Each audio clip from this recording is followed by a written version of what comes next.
নমস্কার, আমি কবিতা কবিতার কলতান থেকে আমার চ্যানেলে সবাইকে স্বাগতম। বড়দেরকে প্রণাম জানাই, ছোটোদেরকে অনেক অনেক আদর আর ভালোবাসা জানালাম। আমি এখন চলে এসেছি হ্যাশট্যাগ আমরা সকলের আজকের বিষয় নিয়ে। আজকের বিষয় আমার বন্ধু অপরাজিতা দিয়েছে দুটো বিষয়। প্রথম বিষয়টা হচ্ছে মাতৃত্ব বনাম কর্মক্ষেত্র, আর দ্বিতীয় বিষয়টা হচ্ছে আন্তর্জাতিক কন্যা দিবস। আমরা কিছুদিন আগেই এই লাস্ট সানডে আন্তর্জাতিক কন্যা দিবস কাটিয়েছি। তো আন্তর্জাতিক কন্যা এখন না, মানে আমার একদিক থেকে ভালো লাগে। আমার যদিও মানে মেয়ে নেই মানে আর কি, আমি কোনো কন্যা সন্তানের বায়োলজিক্যাল মাদার নই, কিন্তু অনেক কন্যা সন্তান আমার আছে। তো যেটা আমার বলার সেটা হচ্ছে, এখন খুব সুন্দর অনেকেই এইগুলো নিন্দা করে, এই ফাদার্স ডে, মাদার্স ডে, এগুলো আগে ছিল না, এখন কেন হবে? তো এই ধরনের একটা ব্যাপার আর কি। ভ্যালেন্টাইন ডে কেন একদিনই হবে? মাদার্স ডে তো রোজ, ফাদার্স ডে তো রোজ। তো আমার বক্তব্য একটু আলাদা।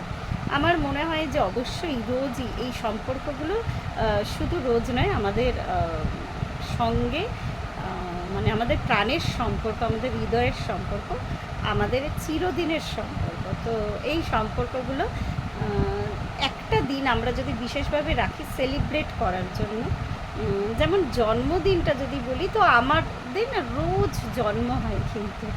তো তো বায়োলজিক্যাল যেদিন আর কি পৃথিবীতে ভূমিষ্ঠ হয়েছিলাম, সেই দিনটাকে আমরা জন্মদিন ভাবি বা মনে করি, কিন্তু জন্ম কিন্তু আমাদের রোজই হয় সেরকম ভেবে দেখতে গেলে আর কি। এক সেকেন্ড, না চুল হঠাৎ করে ডিস্টার্ব করছে, কোথাও বুঝতেই পারছি না। তো যাই হোক না কেন, ঠিক তেমনই আর কি ওই ফাদার্স ডে, মাদার্স ডেও আর কি তাই। একটা দিন যদি পার্টিকুলার সেলিব্রেট করা যায়, তাহলে ভালো লাগে, স্পেশাল ফিল হয় আর কি। মাকে ভালোবাসি, মা তো চিরন্তন আর কি, সব সময়। মা দেহে থাকলেও মা, দেহে না থাকলেও মা আর কি। সম্পর্কগুলোকে তো অস্বীকার করা যায় না, কিন্তু একটা দিন যদি স্পেশালি ডেডিকেট করা হয় তাহলে কিন্তু ভালো লাগে, একটা বেশ অন্য ধরনের অনুভূতি হয়। আমি এক একজন আছে বা গুটি কয়েকজন আছে আর কি, সব বিষয়ে না একটা নেগেটিভ সাইড তারা তুলে ধরে না। অবশ্যই এই ধরনের মানুষদেরও দরকার আছে। যদি আমি সরকারের ক্ষেত্রে বলি আর কি, যদি বিরোধিতা না থাকে তাহলে স্বেচ্ছাচারিতা বেড়ে যায়। তো সেই ধরনেরই আর কি, এই ধরনের নেগেটিভ মেন্টালিটির মানুষ কিছু ক্ষেত্রে সবসময় থাকে। একদম যে সমাজেদের দরকার নেই তা না, হয়তো অতিরিক্ত বাড়াবাড়ি থেকে হয়তো আমরা মানে পড়ি না আর কি, এই ধরনের মানুষ আছে বলে। তো যাই হোক, পৃথিবীতে সব ধরনেরই ক্যারেক্টার আছে আর কি, দেখা যায়। তো কাউকে বিচার করার ক্ষমতা আমার নেই, শুধু আমি এইটুকুই বলতে পারি আমার দিক থেকে ভালো লাগে এই ধরনের সম্পর্কগুলো যদি একটা দিন সেলিব্রেট করা যায়, আমার ভালো লাগে, বেশ আনন্দ লাগে।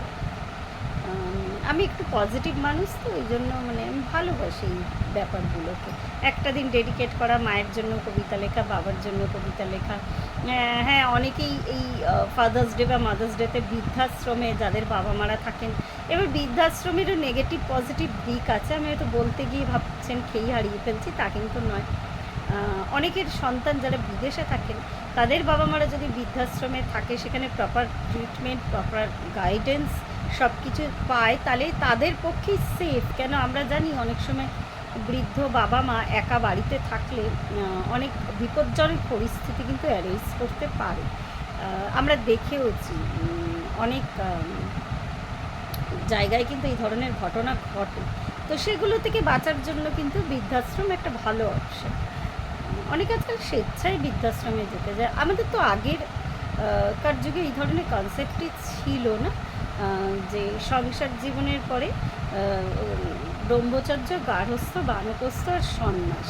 তো এই ধরনের নাকি আমি সেদিনই শুনলাম, এরকম অনেক বংশ আছেন যারা কিন্তু এখনও সেই রিচুয়ালস বা পরম্পরা মেনে আসছেন। আমি কিছুদিন আগেই একজন একজন আমি নামটা করতে চাইছি না, একজন বেশ নাম করা একজন বাবা বা জ্যোতি, মানে কি বলবো, একটা সাধু বাবা, সাধু ঠিক বলা ঠিক নয়, কি বলে যারা ভালো ভালো কথা বলে, কোনো এই মুহূর্তে আমার কাছে ভালো শব্দ আসছে না। তো যাই হোক, সুন্দর বাণী বা উপদেশ দেন যারা আর কি, তো সেই ধরনের একজন মানুষের কাছে শুনলাম কিছুদিন আগে। তো এই ধরনের নাকি বংশ পরম্পরা এখনও চালু আছে।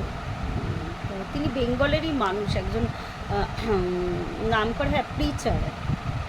তো যাই হোক, তো এরম ব্যাপার আগেও ছিল, এখনও আছে, চিরন্তনভাবে থাকবে। কন্যা দিবস, পুত্র দিবস সবই থাকুক না একটা দিন বছরের নির্দিষ্টভাবে, বিশেষ করে সেই দিনটা সেলিব্রেট হলে প্রত্যেকেরই স্পেশাল ফিল। কেউ এখনও পর্যন্ত বলেনি যে তার জন্মদিন সেলিব্রেট হলে তার ভালো লাগে না। হ্যাঁ, অনেকে হয়তো খুব হইচই পছন্দ করে না, কিন্তু গুটি কত মনের মানুষ তাকে উইশ করুক, তারা সেটা কিন্তু চায়, এটা আমার মনে হয়। আর দ্বিতীয় যে বিষয়টা আর কি, কর্মক্ষেত্র, মাতৃত্ব, তো সেক্ষেত্রে বলতে চাই যে যারা ওয়ার্কিং মাদার আছেন, বাচ্চা সামলিয়ে তাদের চাকরি করাটা একটু মুশকিল হয়ে যায়। যেমন এর আগে আমি শেয়ার করেছি আমার নিজের ঘটনা। একটা জায়গায় আমি ইন্টারভিউ দিতে গেছিলাম, বেশ ছেটে কেটে বেশ অনেকগুলো রাউন্ড বাদ দিয়ে আমি আর একটা ছেলে আর কি লাস্ট রাউন্ডে দুজনেই ছিলাম, একটা ব্যাংকিং সেক্টরে।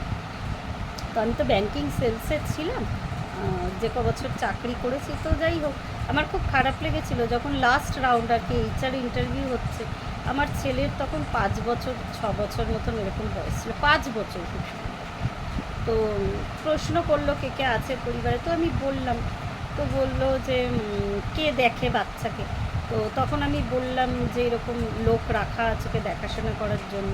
তো উনি একজন মহিলাই ছিলেন, বেশ এজেড আর কি। মানে কেন বলছি এই কথাগুলো, মানে আমার একটুখানি অদ্ভুত মনে হলো ওনার বিহেভিয়ারটা। তো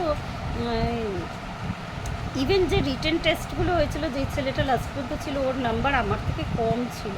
তো যাই হোক না কেন, উনি আমাকে ওই ইস্যুতে আর কি চাকরিটা দিলেন না, যেহেতু ছোটো বাচ্চা আছে। উনি আমাকে বললেনও তার যদি কোনো অসুবিধা হয়, শরীর খারাপ হয়, তখন তো অ্যাবসেন্ট হবে। তো এরম একটা ব্যাপার।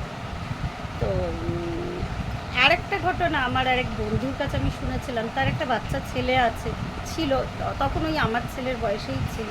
তো সে নাকি এরকম 2-3টে জায়গায় রিজেক্ট হয়েছে ইন্টারভিউতে, তার বাচ্চা আছে বলে ছোটো, যদিও তার পরিবারে অনেকেই ছিল, বাপের বাড়ি পাশেই ছিল, বাচ্চা ওখানেই বড় হতো, ওর অসুবিধা ছিল না, তা সত্ত্বেও চাকরি হয়নি শুধু ওই ইস্যুতে আর কি। তাই জন্য ও নাকি ম্যারিড বলতো, কিন্তু ওর যে সন্তান আছে বলতো না। তো এটা আমার কাছে কখনোই গ্রহণযোগ্য ছিল না। আমি আমার সন্তানকে হাইড করে আমি চাকরি করব, তো এটা আমার কাছে ঠিক গ্রহণযোগ্য ছিল। তো যাই হোক, এক একটা কোম্পানির এক এক রকম পলিসি থাকে, সেটা তাদের একান্ত নিজস্ব ব্যাপার।